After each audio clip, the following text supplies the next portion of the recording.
အားလုံးမင်္ဂလာပါကျွန်တော်ကတော့ဒါပါဒီနေ့မှတော့ကြိုင်ရတာမိုက်ရတော့ဘောင်ဝင်တဲ့ရီယိုဖြစ်တဲ့ဂျိုဆွန်ကြောင့်ပြပြပြီးတော့ပါမယ်ဂျိုဆွန်ကြိုင်မိုက်တာတော့ကောင်းမောင်းတာပါမြေပေါ်တစ်ခုလုံးကားပဲမောင်းတာလူခိုတင်ပြီး enemy ကိုဝင်တိုက်တာ enemy base ထဲထိဝင်တိုက်တာ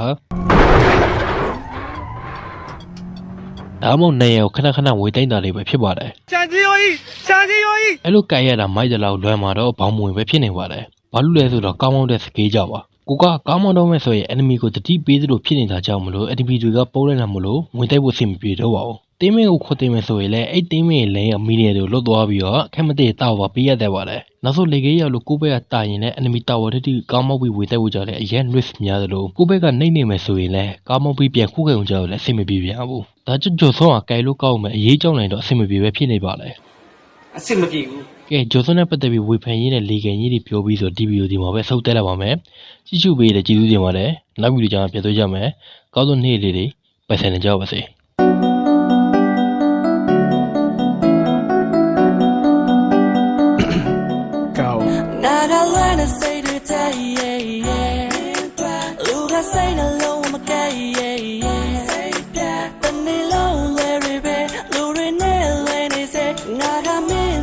Dreaming me